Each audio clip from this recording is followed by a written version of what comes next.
Welcome back, everyone. This is week 16, and this will be our last week of lecture. Next week, I believe I'm going to have you watch a documentary film on Jewish sacred art and architecture, because I did promise you that we would take a look at that part of medieval Europe. So we're going to pick up this week right where we left off. We're still in medieval Europe, and we are looking at the development of architecture in particular, and we are going to start with pilgrimage. So, pilgrimage was very much encouraged by the church. And remember, the medieval church is almost an empire in and of itself. It runs almost like a business, and of course, this is going to get it into a lot of trouble later on with the Protestant Reformation, because at this point they're selling indulgences. And in case you're not familiar with this, indulgences were basically little scripts, little receipts that would get you out of a sin, kind of a jail free card. Say you committed a sin in Christianity, there are sins, and if you commit those sins, uh, if you pray and you ask forgiveness, technically you get forgiveness. But what the church was saying, well, why build an entire church in order to get forgiveness, or why flagellate yourself?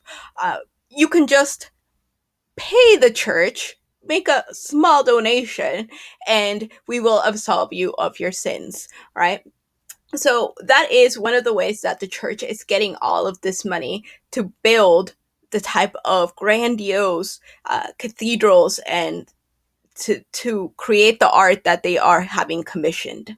So that's established. Now, pilgrimage. Pilgrimage was incredibly important because, again, it brings a lot of money, and it actually stimulated the entire medieval economy. Little towns along the way and taverns would have prospered because of the travel of pilgrims. So it was pretty good for the economy as a whole. Of course, it was not great when there was disease and pilgrims were spreading it everywhere. It revolves around the cult of relics. And I think I talked about relics last time. I don't even remember. But I'll just repeat it anyway. Relics are the remains, or physical remains, meaning the bodies of saints or important people for Christianity and Catholicism in particular, or objects that those people owned. So, for example, the crown of thorns, which was in Notre Dame Cathedral in Paris, that would have been a relic. Other relics, teeth, bones, skulls. Sometimes it's the whole body, but usually it's just like the pinky finger of a particular saint. And I get asked this question a lot about, how do we know that it is the pinky finger of John the Baptist? Like, how could anybody know? And when it comes to questions like that, it's a matter of faith. You either believe or you don't. And you could run a lot of different scientific tests on these objects, these human remains, but it really just comes down to, this is a religion, and the faith says that they believe that these are the remains or the objects owned by these people, and that these objects and remains have power to help you, right? And we find this in a lot of different religions around the world. And so if you, for example, your business wasn't doing very well, you're a merchant, your business wasn't doing well, maybe you go on pilgrimage in order to ask help, economic help. You might go on pilgrimage to pray for the health of a loved one, for your own salvation. So there's many reasons why they would go on pilgrimage to these sites that held these sacred remains. And like I said, these were also a way of transmitting culture. So you're seeing movement around Europe in a way we haven't since the Romans. So people are coming all the way from France into Spain, and they're exchanging language, they're exchanging trinkets, they're exchanging art, all sorts of things. This is an example of the different trails to get to Santiago de Compostela, which is one of the most famous pilgrimage sites. And Santiago de Compostela is right up here. It's at the north part of Spain. And you can actually still hike a lot of the trails for Santiago de Compostela, although I am told that many of them are right next to the freeway today, so it's not quite as moving an experience as it used to be. But I have not tried it. Now, Santiago de Compostela is a great example of how churches and cathedrals and all of these sacred sites are a mishmash of different styles. So the original Santiago de Compostela was a Romanesque church. Remember, they're kind of short, they're squatty, they got the little windows, and they're kind of like little jewel boxes in that they're small but very intimate. So this is an example right here. And then it got reconstructed here. And it's still pretty Romanesque. You see it because it has the round arches instead of the Gothic pointed arches, which we're going to see in a minute. It's pretty short. It doesn't have a lot going on. And this is just one of the naves. Later parts were reconstructed during the Gothic age, and so they look different. And this is what it looks like outside. And this is one of those cases where, like, the facade, which is what we call the front of a building, does not match what's inside because the facade was actually renovated during the Baroque. So the Baroque is in Art History 5. So the next one, just a plug in there. But it is grandiose. It is huge. It is much bigger than this little Romanesque cathedral. And you can see the back here where the cathedral actually ends. So you go in through this grand facade and then you're like, oh, it's not nearly as big as I thought it would be. But that's a great example. I'm sure many of you have been looking at churches or cathedrals in order to do like an exercise and you're like, I think it was built here, but then it says it was built at this year too. And cathedrals usually took about 100 years or so to complete. And while they were being completed, people would go and hold service in a half completed cathedral because it would take sometimes many lifetimes to complete. This is an example of a relic and what we call a reliquary. So a reliquary is the box, usually they're boxes or a glass case, a place where you store your relic. And of course, if you have the remains of somebody that is sacred to your religion, you're going to put them in the most beautiful box or container that you could create. So one is from Germany, and it is a reliquary with the tooth of St. John the Baptist, right? And it's silver, gilt, and rock crystal.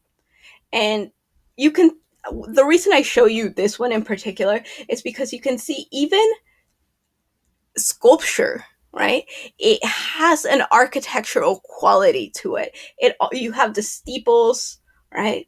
And it's incredibly Gothic in its design. So I wanted to point that out, that throughout the Middle Ages, we usually talk a lot more about architecture than painting or even sculpture, although these were both art forms that were going strong during the time. But both of those have very sculptural qualities. So architectural qualities. So even the sculpture itself almost loses its realism in order to conform to the space, right? So sometimes they look like columns instead of 3D human beings. And in this case, we have a reliquary that has this very Gothic architectural shape. So churches in the West are going to adhere to the Roman Basilica plan. So you can see here that it's a plain rectangle. And then what is added on later on is the transept. So this part right here is called the transept. And this makes it look like a cross, which is great symbolism, right? Usually, and by the way, this is the apse over here. The apse is right behind where you would have the altar. And so there you have your apse. And then the cross is a great symbol because often there is going to be an anthropomorphizing of the building itself. And we see this all as well in Hinduism. I just finished recording a lecture for that class, and they have the same sort of symbolism with their structures. So this is the house of God, but this is also the embodiment of the body of Christ. And if you're not familiar with Catholic doctrine, God, Jesus, and the Holy Trinity, they're all the same thing, but not exactly the same thing, but we can use them interchangeably here. So as you walk into this church, you are walking through the body of Christ. You are also walking through the home of Christ. And you're actually walking temporally through time. And that sounds really out there, but the way I'm going to explain it is you circumambulate the structure, and as you go around it, you are looking at different chapels. So usually there's a lot of different little chapels here, small or big, depending on the size of the church itself. And those usually tell the story through the windows, through the sculptural elements, through paintings of the story of Christ and the stories of important saints and the Virgin Mary. We are also going to see a lot of sacred geometry. The easiest one to point out is here in the nave. So this center part here is the nave. And on the side aisles, that makes 3 entrances into the church, the Holy Trinity. And as a side note, because I'm not quite sure where to put this in, most churches that you go in today that are older will have chairs or benches. These did not exist back in the day. You were expected to stand during church service. So those are modern additions. And here we have kind of the detailing of how you go from an agora to a basilica all the way to a typical basilica plan. And this is everything I was talking about. So you have the central nave right here, the crossing, which is where those 2 different sections meet, the nave, side naves. You have the ambulatory, which is this part right here, the apse, which is this little part behind the altar, little apses, you have towers. There's a lot going on. You don't need to remember all these names, except to know that there is a lot of symbolism involved in the shape and the structure of churches. One of the best examples, I mean, until it burnt down, of a Gothic church is going to be, of course, Notre Dame Cathedral. And the difference between a cathedral and a church, just structurally speaking, is that a cathedral is going to be bigger. There's differences in terms of like who is in charge of each different a church or a cathedral, but just structurally, a cathedral is going to be much larger. And what makes a Gothic? So immediately you have the large rose window. Well, first of all, it's much larger than a Romanesque cathedral would have been. It's much taller than a Romanesque cathedral is. And Notre Dame is not actually particularly tall as a Gothic cathedral. I've seen quite a bit of Gothic cathedrals, and it's actually one of my favorites because it is not too tall or too big. It still manages to maintain some of that intimacy of a Romanesque space of worship, while still having kind of this elegant beauty that draws your eye upward. And that is what these structures are meant to do. They're meant to draw your eye upward towards the heavens. They are meant to be as beautiful as you could imagine God's house would be. And so we have much taller walls here. We are going to have these flying buttresses. So the walls are going to be also much thinner. They're thinner walls and they're covered in windows. Structurally, this is really hard because this whole thing is going to collapse on you, as I showed you last week, I believe. So what do? Instead of putting the buttresses within the wall, you take them out. And these, my favorite term in architectural history, these are flying buttresses. So they are not decorative, they are structural. So when Notre Dame was on fire, what was it? I think it was 1 or 2 years ago. I was actually about to give a lecture, this lecture in class, and one of my students tells me, "Oh, Notre Dame is on fire." And I just said, "Oh, that must be fake news." And then I looked it up and I was like, "Oh, no, no, it is on fire." And it had not actually been the first time it had caught fire.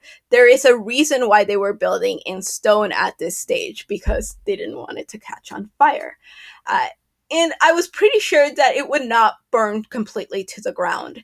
But I said, as long as those buttresses are intact, the building will survive. If the buttresses fail, then structurally you have a huge problem. And that is what happened. The entire roof burned. The steeple up here caved in. Thankfully, they were doing a lot of restoration on the sculptures that were inside, and so those were not damaged. But there is a whole lot of work that needs to be done to reconstruct this structure. Thankfully, just a few months before, or even a year before, there had been a team that had scanned the entire cathedral, and so we have a perfect 3D reconstruction of it, and that's going to aid in the process of reconstructing the structure. Other things I wanted to point out, though: the rose window.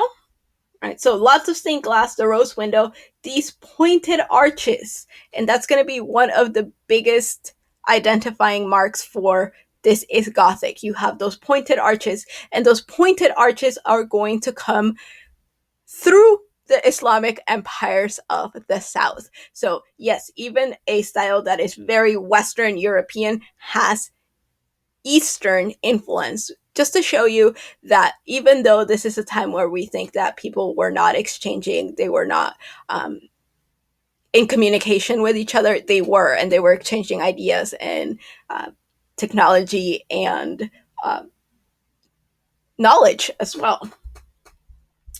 A little bit about capitals. So remember, we had the Doric, Ionic, Corinthian columns. Then in the Romanesque, the capitals get a lot simpler. Then we have the Gothic, and the Gothic loves decoration. So sometimes you have these creatures carved into the capitals and other places of the cathedral. You probably have all heard of gargoyles. And this is where we see a little syncretism with local pagan traditions that never quite die off. I mean, think the Easter Bunny, right? These get integrated into Catholicism, into European Catholicism, and even regionally, you will have different ways of celebrating things like Christmas, right? Different traditions that weave in those pagan traditions. So there's a lot of theories about gargoyles, about why they were put on buildings, and the two leading theories are: one, that these were monstrous creatures that were meant to separate the sacred space from that the profane, so the outside world, right? So they were there to protect you from evil spirits, which, remember from last week's film, evil spirits were something that could physically harm you in this world.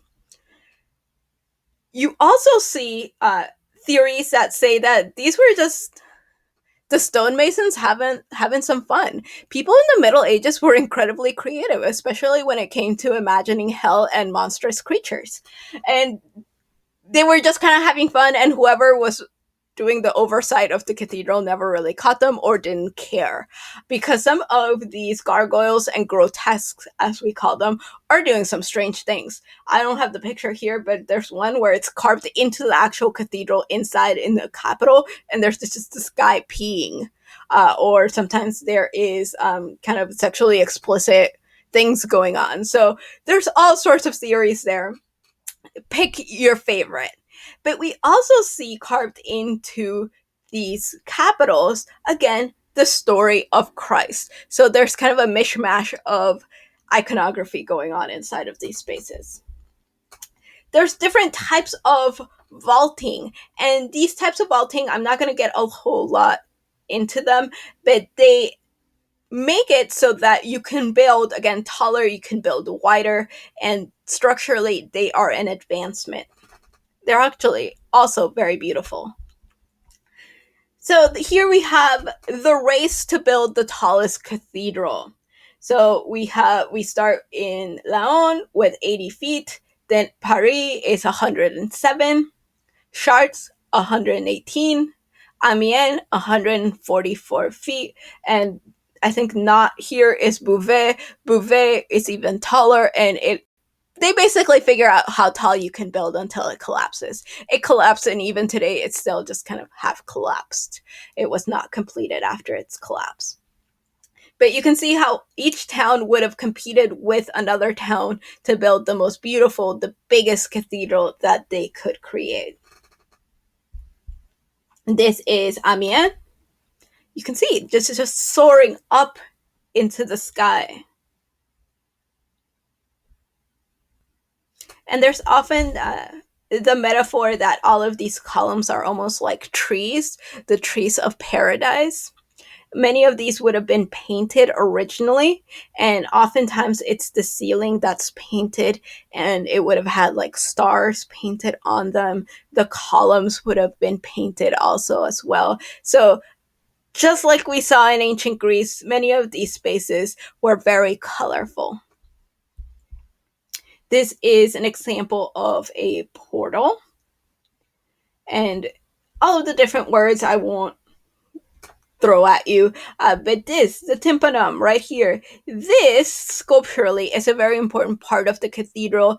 This is kind of the centerpiece of the entrance to the cathedral, and it's often where the scene of the Last Judgment is depicted. So on one side are those that are saved, and on the other, those that are damned. And we talked a little bit about how people during this time genuinely believed that the Last Judgment, the end of the world, could happen any day.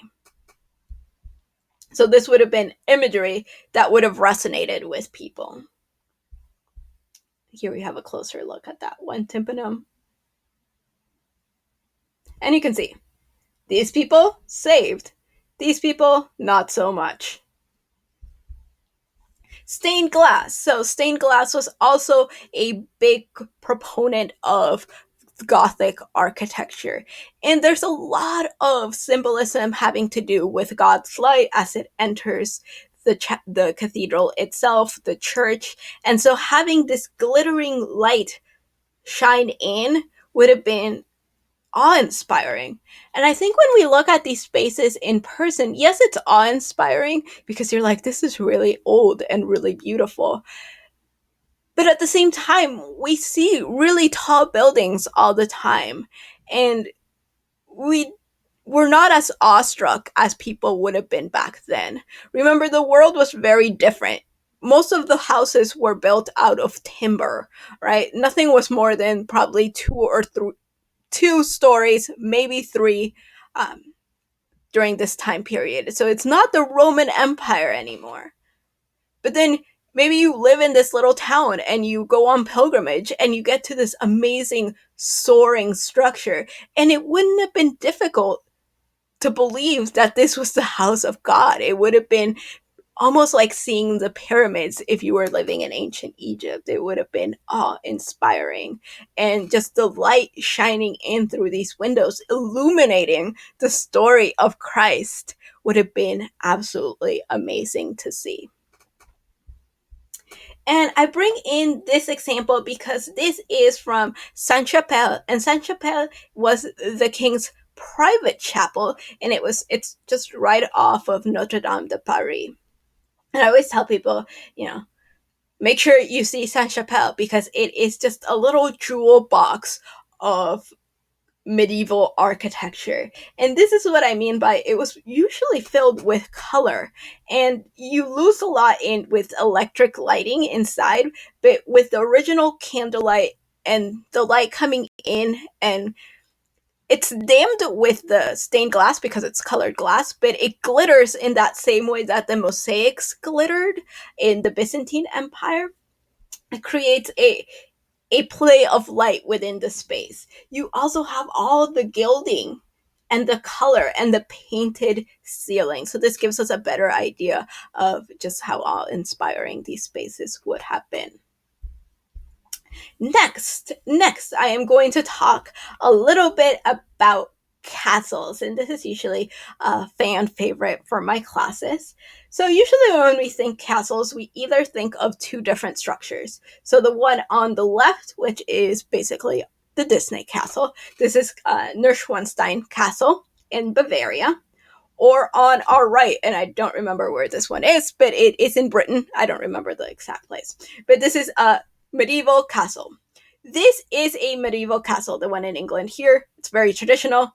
It's very a la Romanesque, right? It has thick walls. It is not particularly inviting because it was meant to be a fortress. This one over here was built in the 19th century to look like a medieval castle. And I think pop culture has really shaped our understanding of what the Middle Ages were like. And the reality is quite different. Let's see. Castles, and I'm going to have you I'm not sure if I had you watch the video on castles already, but if I haven't, I'm going to have you watch the video on castles and how they developed. These were meant to be fortresses. They're not palaces. We see palaces develop really in the 15th, 16th century. These are fortresses. Remember, these are very small kingdoms that are constantly fighting with each other. You have lords within the same kingdom that are always fighting with each other. This is why you need your knights. Uh, so what do? You build a fortress around your home. And this is the dojon, or what we often call the keep, and these were originally made out of wood on the tallest hill in the property. That way you could see your enemy coming. You would build a wooden fence around it, and people quite quickly realized that you could just set the fence on fire and continue on attacking. So then they start building their walls out of stone, sometimes fake stone to make it look like it's made out of stone, but eventually they all get built out of stone. And then people realize that the corners are structurally easier to break down, and so they build these rounded corners to keep them from failing. Then you have things like crenellations right here. And the crenellations are so you could have soldiers standing up there shooting down arrows onto your enemies. Right? You have two layers of protection. And usually within the castle itself, they were meant to withstand sieges. And what would happen in a siege is you would attack it, they would close down the castle, and then they would just wait you out. They would generally wait until you starved to death. Or if you are like the Mongols or other warrior cultures of this time, you would throw in a body that had the bubonic plague and wait for everybody to die inside. It was quite horrific. Yes, it was. The other thing to note is the moat, and there's a lot of I did a little research on moats because I'm at home not doing much else, and I realized that I never thought it was true that they put alligators in the moat, and apparently they didn't actually put alligators in the moat. But moats were often drained, so they didn't have water because it was actually very expensive to maintain a moat with water, and it didn't necessarily help out a whole lot. The moat is there so that if you are trying to come into the castle underground, which, if you build a wall, they will go under it. So that was meant to defend against people trying to build a tunnel and collapsing the wall of the actual castle itself in order to get in. And apparently in the later, not in the Middle Ages, but in like the 16th, 17th century, there were a couple of kings that actually kept bears or different exotic animals in, like lions, in their moats, but no alligator. So that's just kind of a fun aside. Here we have another image. And we've seen these. And the last thing I'm going to talk about is the medieval town itself. So this is an example of a Gothic fortified town. They were very small. They were very small. They're not ancient Rome. All right, they are not even a Roman city. They are much smaller. Usually, you would have a church in the center of town. You would have a marketplace, and you would have different guilds perhaps living in there. You would have your butcher, you would have merchants, but they are not huge cities. They are going to grow. And as they grow, those city walls, those ancient city walls, are going to be destroyed. This is why, if you are ever in the medieval part of a European town, um, there's no wall separating it from the modern edition, but you can see where they have torn down the wall and kept building. This is a quote I have about how did people during this time view the city itself or the town. And it says, "We have learned that there is a city of God, and its founder has inspired us with love, which makes us covet its citizenship." So that's by St. Augustine. And this one by Ximenes. "The well ordered world is image and form of the celestial city, and which it represents in this life, as if it were a beautiful reflection." So what's really interesting about medieval cities in terms of urbanism is that they're trying to recreate the heavenly city, so the New Jerusalem on earth. I mentioned churches. Sometimes monasteries get absorbed into these towns. They're usually on a hill. They usually have a marketplace. They can either be planned or they can be organic. Most of them are organic in that they're you just keep building and adding onto it, and that's how you get those narrow alleyways. They all had city walls, and they were either on the grid system or, again, they were kind of these irregular roads. There were not a lot of building codes during this time, and unlike ancient Rome, there's not a lot of sanitation going on. This is why disease was rampant during this time. And I think I just have a couple more images to show you. And so this is more of a planned city. All right, so I'm going to wrap up there. I know I've been talking for a while, but I get really excited about this stuff. Like I said, next week you will probably have a documentary to watch about Jewish art and architecture.